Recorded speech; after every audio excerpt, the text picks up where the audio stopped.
বিসমিল্লাহির রহমানির রহিম। আজকের অনলাইন ক্লাসে ট্যুরিজম অ্যান্ড হসপিটালিটি ডিপার্টমেন্টের প্রথম পর্বে শিক্ষার্থীদের স্বাগত জানাচ্ছি। আমি যে সাবজেক্টের উপর মূলত ক্লাস নেই তার নাম হচ্ছে অ্যাকাউন্টিং থিওরি অ্যান্ড প্র্যাকটিস। এই সাবজেক্টটির সাবজেক্ট কোড হচ্ছে 69915। দেখো, বিগত ক্লাসে আমরা যা জেনেছিলাম সেটা ছিল পঞ্চম অধ্যায়ের উপরে। গত ক্লাসে আমাদের যে বিষয়টা নিয়ে আলোচনা হয়েছিল সেটা পঞ্চম অধ্যায়, আর পঞ্চম অধ্যায়ের নাম ছিল জাবেদা। ঠিক আছে, এবং এই জাবেদা থেকে পঞ্চম অধ্যায় থেকে যে বিষয়গুলো জেনেছিলাম, প্রথমে ছিল কি জাবেদা কি সেটা আমরা জেনেছিলাম, জাবেদার কার্যাবলী সম্পর্কে জেনেছিলাম, এবং জাবেদার বিভিন্ন নাম কি কি নামে তাকে অভিহিত করা হয় সেই বিষয়গুলো জেনেছিলাম। সাথে সাথে জাবেদার কি ছক কিভাবে বিশ্লেষণ করতে হয়, কিভাবে জাবেদার ছক প্রস্তুত করতে হয় সেই বিষয়গুলো জেনেছিলাম। দেখো, আজকের ক্লাসে আমরা জানবো হচ্ছে এই পঞ্চম অধ্যায়ের সাথে সম্পৃক্ত যে ব্যবহারিকটা আছে সেই ব্যবহারিকটা সম্পর্কে জানবো।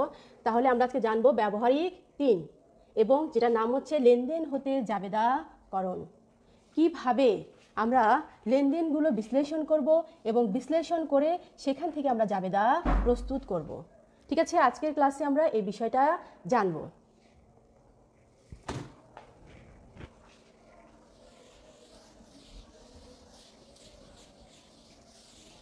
তাহলে দেখো,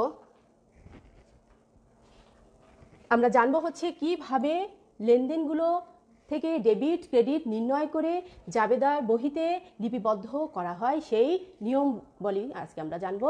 দেখো, আমাদের যে চতুর্থ অধ্যায়ের উপরে যে ক্লাসটা হয়েছিল সেই ক্লাসে কিন্তু আমরা জেনেছিলাম যে বিভিন্ন যে হিসাবগুলো আছে সেই হিসাবগুলো কিভাবে ডেবিট করা হয়, কিভাবে ক্রেডিট করা হয়, সেই নিয়মগুলো কিন্তু আমরা চতুর্থ অধ্যায়ের আলোচনা থেকে কিন্তু জানতে পেরেছি। দেখো, আজকে তারপরেও একটু সংক্ষেপে, যেহেতু আজকে আমরা অঙ্ক করতে যাচ্ছি, জাবেদা প্রস্তুত করতে যাচ্ছি, সেক্ষেত্রে আমাদের একটু জানতে হবে যে সেই নিয়মগুলো কি। আশা করি তোমাদের মনে আছে, তারপরে একটু সংক্ষেপে আমরা একটু আলোচনা করছি।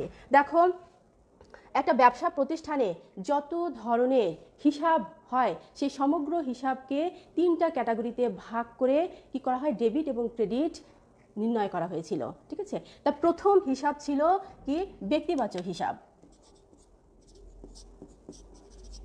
ব্যক্তিবাচক হিসাব। দেখো, আরেকটি ছিল সম্পত্তিবাচক হিসাব।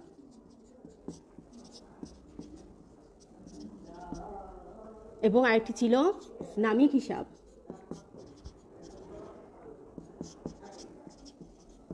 এই হিসাবগুলো কখনো ডেবিট হয়েছে, কখনো বা ক্রেডিট হয়েছে। ঠিক আছে, কখন ডেবিট হয় কখন ক্রেডিট হয় সেই নিয়মগুলোই কিন্তু জেনেছিলাম। দেখো, এই ব্যক্তিবাচক হিসাব কখন ডেবিট হয় বা কখন ক্রেডিট হয়, যদি কোনো ব্যক্তি বা প্রতিষ্ঠান সুবিধা গ্রহণ করে, তাহলে সেই সুবিধা গ্রহণকারী ব্যক্তি বা প্রতিষ্ঠান হয় কি ডেবিট। তাহলে সুবিধা গ্রহীতা কি হচ্ছে, ডেবিট হয়েছে। এবং যদি কোনো ব্যক্তি বা প্রতিষ্ঠান সুবিধা প্রদান করে, তাহলে সেই প্রদানকারী ব্যক্তি বা প্রতিষ্ঠান হয় ক্রেডিট, অর্থাৎ দাতা হয় ক্রেডিট। এগুলো কিন্তু আমরা জেনেছি এবং এগুলোকে প্রয়োগও করতে হবে। দেখো, তারপর হচ্ছে সম্পত্তিবাচক হিসাব। যদি কখন সম্পত্তিবাচক হিসাব ডেবিট হয়, কখন ক্রেডিট হয়। যদি একটা ব্যবসা প্রতিষ্ঠানের সম্পত্তি আসে তাহলে কি হয়, ডেবিট হয়, তখন হয় ডেবিট। যদি আসে, কি আসে, সম্পত্তি যদি ব্যবসা প্রতিষ্ঠানে বৃদ্ধি পায় বা আসে তাহলে হচ্ছে ডেবিট। আর যদি বুঝি একটা ব্যবসা প্রতিষ্ঠানের সম্পত্তি কি চলে যায়, তাহলে সেই সম্পত্তিবাচক হিসাব হয় ক্রেডিট। ঠিক আছে, এগুলো কিন্তু আমরা জেনেছি। এরপরে আছে কি নামিক হিসাব। নামিক, এটার আরেক নাম হচ্ছে আয় ব্যয়বাচক হিসাব। তাহলে কখন নামিক হিসাব ডেবিট হয়, কখন ক্রেডিট হয়। যদি একটা ব্যবসা প্রতিষ্ঠানের লাভ হয় তাহলে কি হচ্ছে, সেটা কিন্তু ক্রেডিট হচ্ছে।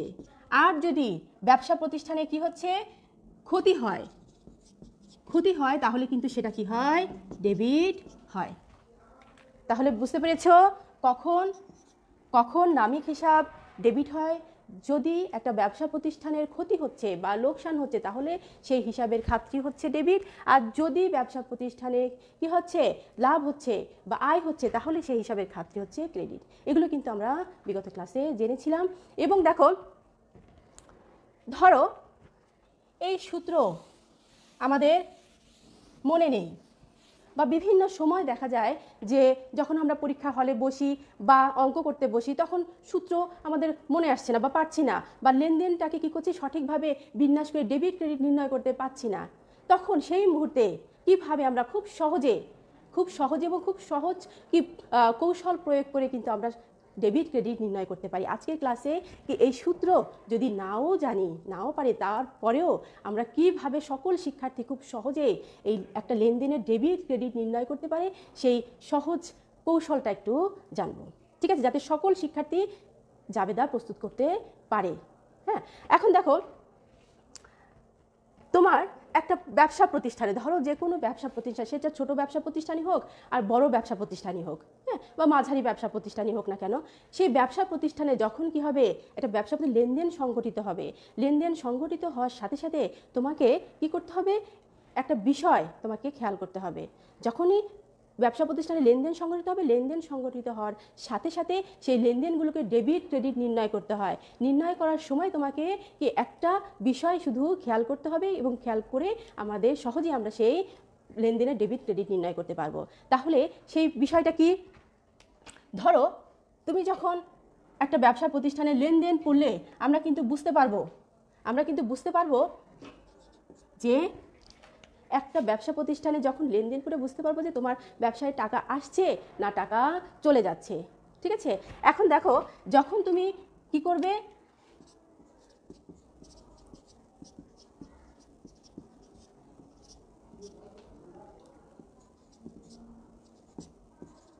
টাকা চলে, এই কৌশলটা হচ্ছে মূলত যারা একদম পারছি না, হ্যাঁ, এবং দেখা যাচ্ছে যে সূত্র আমাদের মনে নেই, তখন আমি কিভাবে খুব সহজেই একটা লেনদেন থেকে ডেবিট ক্রেডিট নির্ণয় করতে পারবো। শুধুমাত্র কি দুটা প্রশ্নের উত্তর যদি একটা লেনদেন থেকে খুঁজে বের করি তাহলেই কিন্তু সেই প্রশ্নের উত্তরের ভিত্তিতেই কিন্তু আমরা লেনদেন কি করতে পারবো, ডেবিট ক্রেডিট নির্ণয় করতে পারবো। তার প্রথম প্রশ্ন যেমন দেখো, তোমাকে একটা লেনদেন যখন সংগঠিত হবে, প্রথম প্রশ্ন তোমাকে বুঝতে হবে যে টাকা কি ব্যবসায় আসছে না টাকা ব্যবসা থেকে চলে যাচ্ছে, ঠিক আছে। তাহলে যদি টাকা আসে, আমরা কিন্তু জেনেছি যদি ব্যবসা, এটা কিন্তু সবাই এই বয়স এসে তোমরা কিন্তু সবাই বুঝতে পারো যে একটা লেনদেন করে যে টাকা কি ব্যবসায় ঢুকতেছে না ব্যবসা থেকে টাকা বের হয়ে যাচ্ছে, এটা কিন্তু সবাই বুঝতে পারবে। তাহলে দেখো, যদি টাকা আসে তাহলে তোমার সেই টাকার খাতটাকে করতে হবে ডেবিট, ঠিক আছে। আর যদি দেখো লেনদেনটা পড়ে যে টাকা ব্যবসা থেকে চলে যাচ্ছে, তাহলে সেই টাকার খাতটাকে করতে হবে ক্রেডিট। এইভাবে একটা লেনদেন পড়ে প্রথমে একটা পক্ষকে নির্ণয় করতে হবে। তাহলে আমরা যদি একটা পক্ষ নির্ণয় করি, আমরা কি করলাম, একটা পক্ষ নির্ণয় করলাম পড়ে। এখন থাকলো আরেকটি পক্ষ কি হবে, তাহলে একটা লেনদেনে তো আমরা জানি দুইটা পক্ষ থাকে, ঠিক আছে, একটা ডেবিট পক্ষ থাকে, একটা ক্রেডিট পক্ষ থাকে। এখন এই প্রশ্ন, এটা যদি খুঁজি, এই প্রশ্নের উত্তর যদি খুঁজি তাহলে আমরা একটা পক্ষকে নির্ণয় করতে পারবো, এবং আরেকটি প্রশ্নের উত্তর যদি খুঁজি, কেন আসছে বা কেন যাচ্ছে, ঠিক আছে, টাকা কেন আসতেছে বা টাকা কেন চলে যাচ্ছে, এই কেনর উত্তর যদি আমরা খুঁজে পাই তাহলেই কিন্তু আমরা খুব সহজে আরেকটি পক্ষ নির্ণয় করতে পারবো। বুঝতে পেরেছো? তাহলে এই কৌশলটা হচ্ছে যখন আমি জাবেদার কোনো লেনদেন লিপিবদ্ধ করতে পারছি না, হ্যাঁ, বা ডেবিট ক্রেডিট নির্ণয় করতে পারছি না, তখন খুব সহজে শুধু দুইটা প্রশ্নের উত্তর, ওই লেনদেন থেকে দুটি প্রশ্নের উত্তর খুঁজে বের করেই কিন্তু আমরা খুব সহজেই ডেবিট ক্রেডিট নির্ণয় করতে পারি। তাহলে দেখো, যদি আমি ধরি যে ব্যবসায়ে কোনো লেনদেন দ্বারা টাকা, নগদ টাকা ব্যবসায়ে আসছে, যদি কোনো লেনদেন দ্বারা বুঝি যে ব্যবসায় নগদ টাকা আসছে, তখন সেই নগদ টাকাকে আমাদের কি করতে হবে, ডেবিট করতে হবে। তাহলে তখন আমরা সেই বলেছি যে সেই টাকার হিসাবটাকে কি করতে হবে, ডেবিট করতে হবে। অর্থাৎ তখন তুমি একটা পক্ষ তোমার নির্ণয় করতে হবে, সেই পক্ষটা হচ্ছে কি নগদ। যেহেতু নগদ টাকা ব্যবসায় আসছে, তাহলে তোমাকে হিসাবে লিখতে হবে নগদান হিসাব। লিখে এই পক্ষকে কি করতে হবে, ডেবিট করতে হবে। যতটুকু টাকা থাকবে লেনদেনের মধ্যে ঠিক সেই টাকাটা আমাদের লিখতে হবে। এবার দেখো, তাহলে ডেবিট তো নির্ণয় হয়ে গেল, তাহলে আরেকটি পক্ষ থাকে কি, ক্রেডিট। তাহলে সেই লেনদেন পরে কেন টাকা আসছে সেটা কেনর উত্তরটা খুঁজবো, খুঁজে আরেকটি পক্ষকে আমরা কি করব, ক্রেডিট হিসাবে লিপিবদ্ধ করব। এইভাবে আমরা লিপিবদ্ধ করতে পারছি। আবার যদি ধরো যে যদি লেনদেন দ্বারা বুঝি যে টাকা চলে যাচ্ছে, টাকা কি চলে যাচ্ছে, তাহলে আমরা জানি যে টাকা যদি চলে যায় তাহলে কি হয়, সেই টাকার খাতটা হয় ক্রেডিট। তাহলে একটা পক্ষ আমরা নির্ণয় করে ফেললাম। তাহলে যেহেতু নগদ টাকা চলে যাচ্ছে, তাহলে হিসাবটা কি হবে, নগদান হিসাব ক্রেডিট। আমরা একটা পক্ষ কিন্তু নির্ণয় করলাম, ঠিক আছে। এবং টাকার পরিমাণ যতটুকু টাকা সে লেনদেন হচ্ছে সেই ক্রেডিটের সমপরিমাণ টাকা আমরা লিখব। এখন দেখো আমার ক্রেডিট নির্ণয় করা হয়েছে, এখন কি কারণে ডেবিট কি হবে, ডেবিটটা হবে কি কারণে টাকা আসছে, কি কারণে কি তোমার টাকাটা কি হচ্ছে আসছে, সেটা কিন্তু তোমার নির্ণয় করতে হবে। তাহলে কি কারণে টাকা আসছে চলে যাচ্ছে সেটা কিন্তু কি তোমার নির্ণয় করতে হবে। তাহলে সেই খাতটাকে আমরা লিখব এবং সেটাকে ডেবিট করব। এইভাবে আমরা খুব সহজে একটা পক্ষকে ডেবিট করে করতে পারি এবং এই প্রশ্নের উত্তরে খোঁজার মাধ্যমে আরেকটা পক্ষকে আমরা কি ডেবিট বা ক্রেডিট করতে পারি, ঠিক আছে। তাহলে এইভাবে তোমরা খুব সহজে একটা লেনদেনকে ডেবিট এবং ক্রেডিট নির্ণয় করতে পারবে।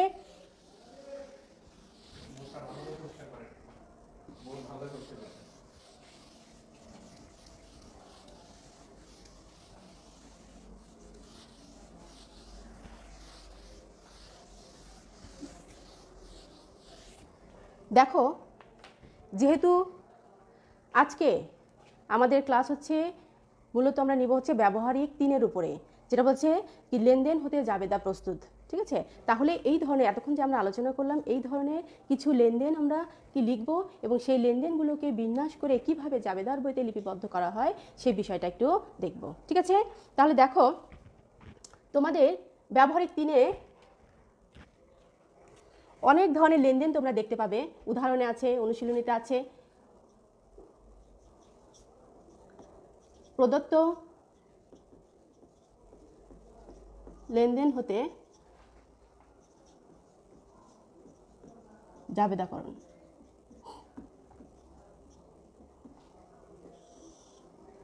ঠিক আছে, একটা ব্যবসা প্রতিষ্ঠানে যে বিভিন্ন ধরনের লেনদেনগুলো হয় সেই লেনদেনগুলো কি আমরা জানব। যেমন ধরো 2020 সাল জানুয়ারি মাসের 1 তারিখ প্রথম কি লেনদেনটা সংঘটিত হয়েছে, জনাব আলম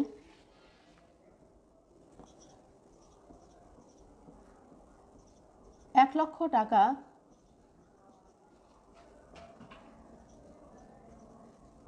নগদ নিয়ে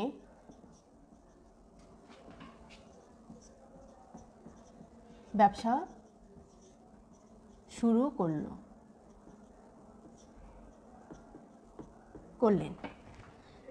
এখন দেখো, এটা কিন্তু একটি লেনদেন। একটা ব্যবসা যখন শুরু করা হয়, একটা ব্যবসা যে কোনো একটা ব্যবসা ছোট মাঝারি বড় যে কোনো ব্যবসায়ী হোক না কেন, সেটা কিন্তু আগে শুরু হয়। এই শুরুতেই কিন্তু একটা লেনদেন সংগঠিত হয়, ঠিক আছে। যে লেনদেনটা প্রথমে জাবেদার বইতে লিপিবদ্ধ করতে হয়। তাহলে কিভাবে আমরা এই লেনদেনটাকে জাবেদার বইতে লিপিবদ্ধ করব সেটা একটু দেখব।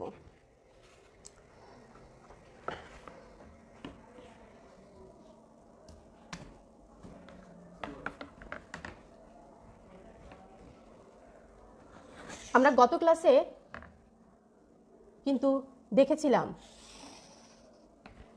কিভাবে জাবেদার ছক প্রস্তুত করতে হয়।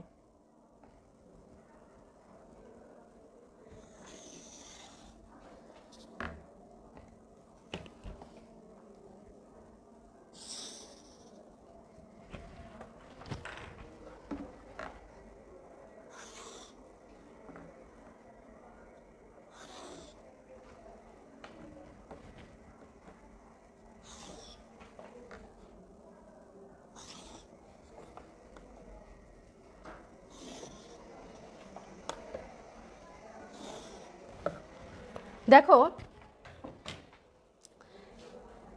প্রথমে আমাদের কি করতে হবে, 5টা কলাম বিশিষ্ট বা 5টা ঘর বিশিষ্ট একটি ছক আঁকতে হবে। ঠিক আছে, এখন দেখো এই ছকের ভিতরে প্রথম যে ঘরটা হয় বাঁ দিকে তার নাম থাকে তারিখ,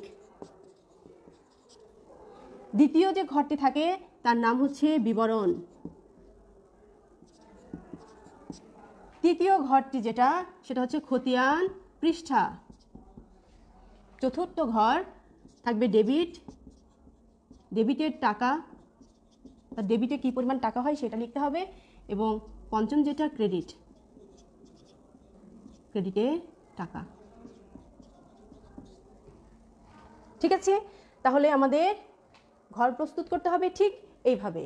এবার দেখো ব্যবসাটা প্রতিষ্ঠানটি কার, মিস্টার আলমের। যেহেতু কি মিস্টার আলম একটি মালিক, একটা ব্যবসা প্রতিষ্ঠানের মালিক, তার নামেই কিন্তু জাবেদা বহি খুলতে হবে। তাহলে আমাদের কি জাবেদা বহির একটি নাম দিতে হবে, এবং যে ব্যক্তি ব্যবসা প্রতিষ্ঠান শুরু করছে অর্থাৎ মালিক, তার নামেই কিন্তু হিসাবের বহি খুলতে হবে। তাহলে আমাদের এই লেনদেনের ব্যবসায় কি মালিক আমরা বুঝতেছি জনাব আলম, তাহলে আমরা লিখব জনাব আলমের জাবেদা। তাহলে এটা কার জাবেদা, জনাব আলমের জাবেদা। এইভাবে আমরা ছকটি প্রস্তুত করব। এবার দেখো যে এই লেনদেন দ্বারা আমরা বলেছি যে যখন জাবেদা প্রস্তুত করা হয়, আমরা জাবেদার কি সংজ্ঞা কিন্তু গত ক্লাসে জেনেছি যে অবশ্যই কি তারিখ অনুযায়ী প্রত্যেকটা লেনদেন তারিখ অনুযায়ী সংক্ষিপ্ত বিবরণী সহ তার ডেবিট ক্রেডিট নির্ণয় করে হিসাবের বইতে লিপিবদ্ধ করতে হবে সংক্ষিপ্ত ব্যাখ্যা সহ।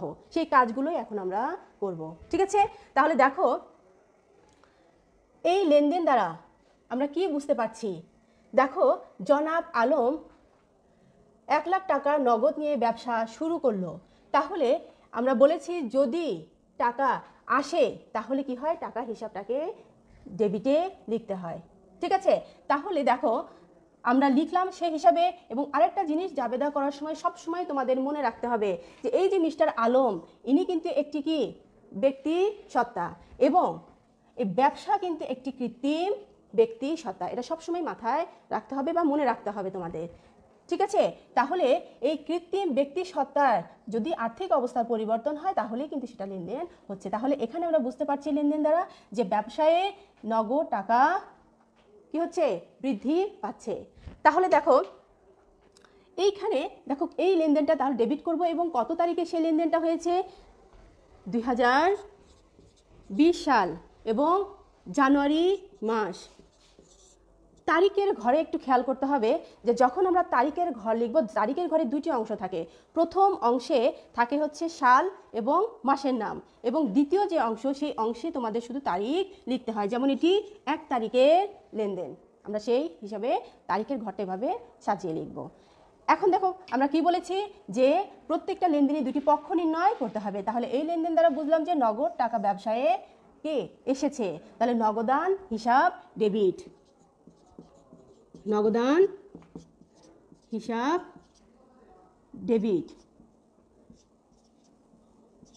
তাহলে দেখো যখন আমরা হিসাবে শিরোনাম লিখব তখন ঠিক শিরোনাম লেখার সাথে সাথে সংক্ষেপে ডিআর বা ডেবিটও লিখতে হবে। ঠিক আছে, এরপরে যখন আমার ডেবিট একটি পক্ষ নির্ণয় হয়ে গেল, এবার আমি খুঁজবো তাহলে ক্রেডিট কি হবে। ঠিক আছে, এখন দেখো যেহেতু কি মিস্টার আলম জনাব আলম কিন্তু মালিক, এবং আমরা জানি যে একটা ব্যবসা প্রতিষ্ঠানে যদি কেউ অর্থ বিনিয়োগ করে তাকে বলা হয় মূলধন। ঠিক আছে, আর মূলধন সবসময় একটা ব্যবসায়ের দায় হয়। ব্যবসা প্রতিষ্ঠান টিকে থাকুক বা পরবর্তীতে নাই থাকুক, মালিককে সেই নির্দিষ্ট পরিমাণের অর্থ ফেরত দিতে ব্যবসা বাধ্য থাকে, সেই হিসাবে মূলধন একটি দায়।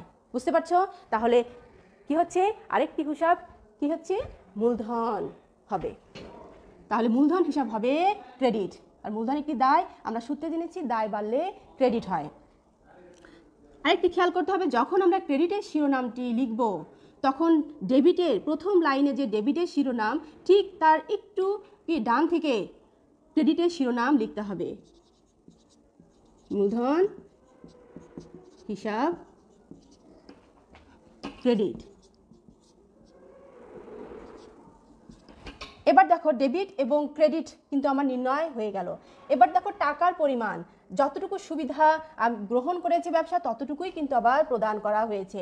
তাহলে ডেবিট এবং ক্রেডিটের টাকা কিন্তু সর্বদা সমান হবে। তাহলে এই যে 1 লাখ টাকা এই নগদ টাকা ব্যবসায় আসতেছে, ঠিক আছে, ঠিক ডেবিটের শিরোনাম বরাবরই কিন্তু আমার টাকার পরিমাণ লিখতে হবে। তাহলে কি বুঝলাম যে 1 লাখ টাকা নগদে ব্যবসায় প্রবেশ করছে, আসছে, ঠিক আছে, ডেবিট হচ্ছে মানে সম্পদ বৃদ্ধি পাচ্ছে। আর একদিকে কি হচ্ছে, মূলধন হিসাব ক্রেডিট হয়েছে, ঠিক সম পরিমাণের দায়ও বৃদ্ধি পাচ্ছে। দেখো যখন ক্রেডিটের শিরোনাম লিখব ঠিক সেই শিরোনাম বরাবরই কিন্তু টাকার পরিমাণটা লিখতে হবে, ঠিক আছে। এইভাবে আমরা ডেবিট এবং ক্রেডিট নির্ণয় করব। করার পরে জাবেদায় আরেকটি গুরুত্বপূর্ণ কাজ হচ্ছে ব্যাখ্যা প্রদান করা। তাহলে আমাদেরকে একটি এই লেনদেনের সংক্ষিপ্ত ব্যাখ্যা প্রদান করতে হবে। তাহলে ব্যাখ্যাটা আমরা কিভাবে লিখব, যেহেতু জনাব আলম নগদ টাকা নিয়ে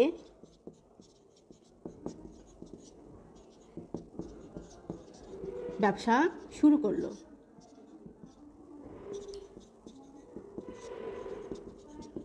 এইভাবে আমাদের একটি সংক্ষিপ্ত ব্যাখ্যা প্রদান করতে হবে, যাতে আমরা পরবর্তী সময়ে 2, 4, 5 বছর পর যে কোনো সময় যদি কোনো তথ্যের প্রয়োজন হয় তাহলে এই লেনদেনটা এই ব্যাখ্যাটা দেখেই কিন্তু আমি বুঝতে পারবো যে আসলে কেন এই হিসাব নগদান হিসাব ডেবিট হয়েছে, কেন মূলধন হিসাব ক্রেডিট হয়েছে, ঠিক আছে। সেই তথ্য ভবিষ্যতে জানার জন্য আমাদের অবশ্যই জাবেদায় সংক্ষিপ্ত ব্যাখ্যা লিখতে হবে লেনদেনের। এইভাবে আমাদের প্রথম লেনদেনটুকু সমাপ্ত করতে হবে, ঠিক আছে। শুধু বিবরণের ঘরটা বন্ধ করতে হবে। এইভাবে একটা ব্যবসা প্রতিষ্ঠানে যতগুলো লেনদেন সংঘটিত হবে ততগুলো লেনদেনই তারিখের ধারাবাহিক অনুযায়ী লিপিবদ্ধ হবে। এখন দেখো যেহেতু আমাদের বোর্ড ছোট, আমরা এই ধারাবাহিকতায় এখানেই প্রয়োগ করব, মুছে মুছে প্রয়োগ করব। একটা ব্যবসা প্রতিষ্ঠানে আরও বিভিন্ন ধরনের লেনদেন সংঘটিত হয়, ঠিক আছে। যেমন তোমার ক্রয় সংক্রান্ত লেনদেন হতে পারে, বিক্রয় সংক্রান্ত লেনদেন হতে পারে, ক্রয় ফেরত সংক্রান্ত, বিক্রয় ফেরত সংক্রান্ত, নগদ প্রাপ্তি সংক্রান্ত, নগদ প্রদান সংক্রান্ত ইত্যাদি বিভিন্ন ধরনের লেনদেন সংঘটিত হয়।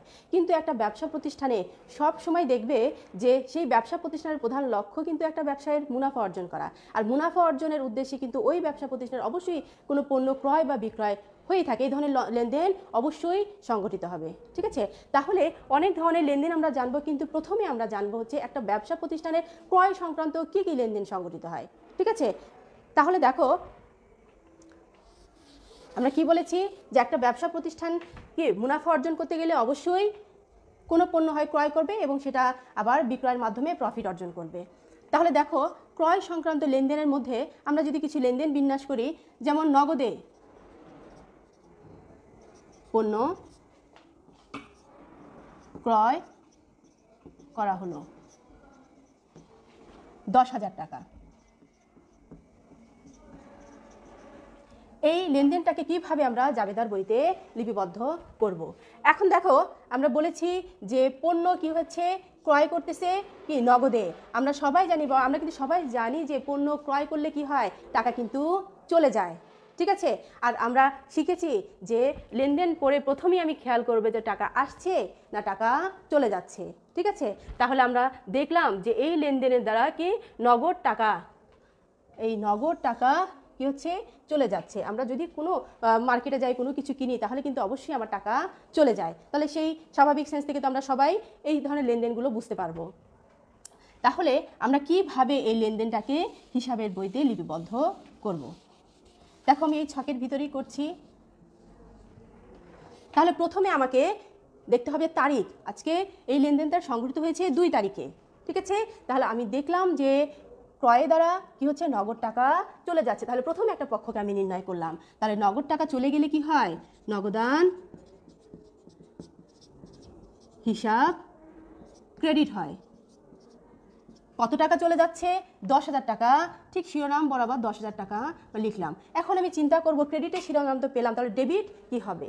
তাহলে নগদ টাকা চলে যাচ্ছে, তাহলে কেন চলে যাচ্ছে, অবশ্যই ক্রয় করে চলে যাচ্ছে, তাহলে কিন্তু আমি শিরোনাম কিন্তু এখান থেকে পেয়ে গেলাম। ঠিক আছে, আরেকটা জিনিস সবসময় খেয়াল করবে, যত ধরনের কি লেনদেন হোক না কেন তার মধ্যে যদি পণ্য ক্রয় সংক্রান্ত লেনদেন হয় তখন ক্রয় হিসাব সবসময় কিন্তু ডেবিট হয়। তাহলে ক্রয় হিসাব কি হবে? ডেবিট 10,000 টাকা। তাহলে বুঝতে পেরেছ যে আমার নগদ টাকা চলে যাচ্ছে, তাহলে নগদান হিসাব ক্রেডিট হলো। তাহলে কেন চলে যাচ্ছে সেই হিসাবের খাতটাকে যদি আমি চিহ্নিত করি যে ক্রয় করে চলে যাচ্ছে, তাহলে ক্রয় হিসাব হচ্ছে ডেবিট। আর ক্রয় করলে কি হয়, যদি আমরা সূত্র দেখি তাহলে আমরা জানি যে ক্রয় করলে খরচ বৃদ্ধি পায়, তাহলে খরচ বাড়লে কি হবে? ডেবিট। আর কি নগদ টাকা কিন্তু আমার সম্পদ, ঠিক আছে, ক্রয় করলে সম্পদ কমে যায়, তাহলে সম্পদ কমলে কিন্তু ক্রেডিট। এটা যদি সূত্রের দিক থেকে আমরা একটু বিশ্লেষণ করি তাহলে কিন্তু একই বিষয় আমরা খুঁজে পাবো। ঠিক আছে, তাহলে দেখো সাথে সাথে আমাদের কি করতে হবে? সংক্ষিপ্ত একটু ব্যাখ্যা দিতে হবে। তাহলে কিভাবে লিখবো? যেহেতু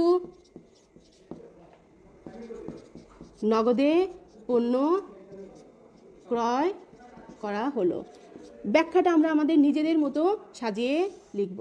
আমাদের দ্বিতীয় লেনদেন লিপিবদ্ধ করা হয়ে গেল। এইভাবে আরও অনেক লেনদেন থাকতে পারে। যেমন আরেকটি লেনদেন আমরা দেখব অঙ্কের ভিতরে পাই, শুধু লেখা থাকে পণ্য ক্রয় 10,000 টাকা। দেখো পণ্য ক্রয় লিখেছে 10,000 টাকা। এখানে আমরা জানলাম যে কি যখন ক্রয় হিসাব হবে তখন কিন্তু সব সময় এটা 3 তারিখে লেনদেন। আমরা জেনেছি যখন লেনদেনের মধ্যে ক্রয় পাবো অর্থাৎ পণ্য ক্রয়, ঠিক আছে, অন্যান্য জিনিস ক্রয় না, কিন্তু যদি পাই পণ্য ক্রয়, পণ্য বলতে কি বুঝি? মুনাফা অর্জনের উদ্দেশ্যে যদি কোনো দ্রব্য ক্রয় বিক্রয় করা হয় তাকে বলা হয় পণ্য। যদি পণ্য ক্রয় হয় আমরা সব সময় এটা কি মাথায় রাখবো এবং মুখস্থ করার মতো মনে রাখবো যে কি ক্রয় হিসাব সব সময় ডেবিট হয়। যখনই লেনদেনের মধ্যে পণ্য ক্রয় পাবো তখনই একটা খাত সুনির্দিষ্ট করে ফেলবো যে ক্রয় হিসাব সবসময় ডেবিট হবে, অর্থাৎ খরচ বৃদ্ধি পাবে। তাহলে একটা পক্ষ তো নির্ণয় হয়ে গেল, টাকার পরিমাণ আমি লিখলাম। তাহলে দ্বিতীয় পক্ষ কি হবে? এখানে তো কিছুই লেখেনি, নগদেও লেখেনি, বাকিও লেখেনি, কিছুই লেখেনি। তাহলে কি বুঝতে হবে? যদি এই ধরনের কিছুই লেখা না থাকে তাহলে অবশ্যই বুঝতে হবে যেটা নগদে ক্রয় করা হয়েছে। তাহলে আমরা লিখব নগদান হিসাব ক্রেডিট। এবং আমাদের ব্যাখ্যা যেটা আমরা নিজেদের মতো করে ব্যাখ্যা দিয়ে দিব, যেহেতু পণ্য নগদে ক্রয় করা হলো। এভাবে দেখো আমাদের আরেকটি লেনদেন যদি থাকে, মিস্টার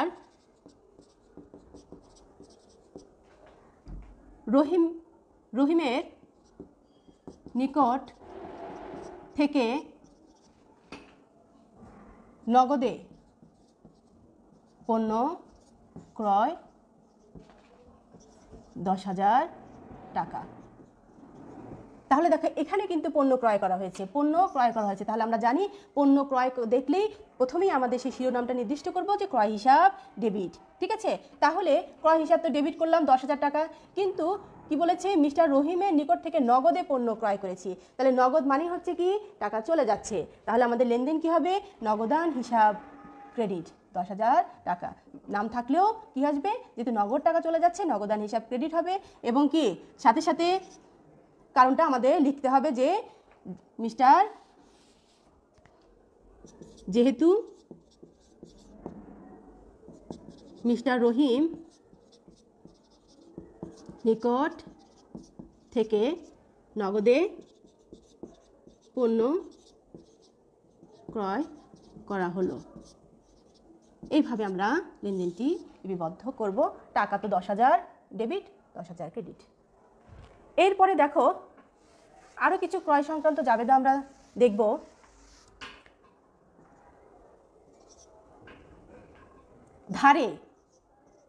ধারে বা বাকিতে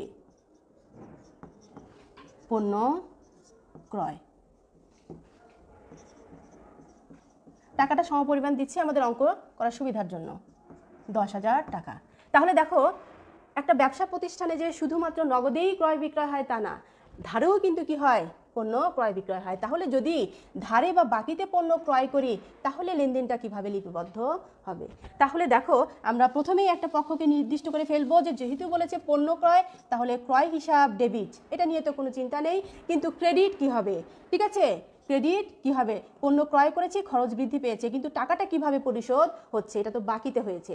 যখনই বাকি কথা লেখা থাকবে তখনই বুঝতে হবে পণ্য ক্রয় করলাম, তার মানে পাওনাদার সৃষ্টি হলো, পাওনাদার সৃষ্টি হলো। তাহলে এর আগে আমরা বলেছিলাম যে পাওনাদার বলতে কি বুঝি? পাওনাদার বলতে বোঝায় যদি কোনো ব্যক্তি বা প্রতিষ্ঠান টাকা পায় তাহলে সেই পক্ষকে বলা হয় পাওনাদার। ঠিক আছে, তাহলে ধারে বা বাকিতে পণ্য ক্রয় করলে কি হয়? পাওনাদার সৃষ্টি হয়। এটা তোমাদের মাথায় রাখতে হবে এবং খুব মনেও রাখতে হবে। ঠিক আছে, তাহলে টাকাটা যেহেতু ক্রয় করে নগদে দিচ্ছি না, আমার কি হচ্ছে? পাওনাদার সৃষ্টি হচ্ছে। তাহলে সেই পক্ষটি হবে ক্রেডিট, অর্থাৎ পাওনাদার হিসাব ক্রেডিট 10,000 টাকা, তারিখ 5 তারিখ। ঠিক আছে, এখন দেখো কারণ কি লিখবো? যেহেতু বাকিতে পণ্য ক্রয় করা হলো, এইভাবে আমরা লেনদেন লিপিবদ্ধ করব। এরপরেরটি দেখো, যদি লেখা থাকে মিস্টার রহিমের নিকট থেকে পণ্য ক্রয়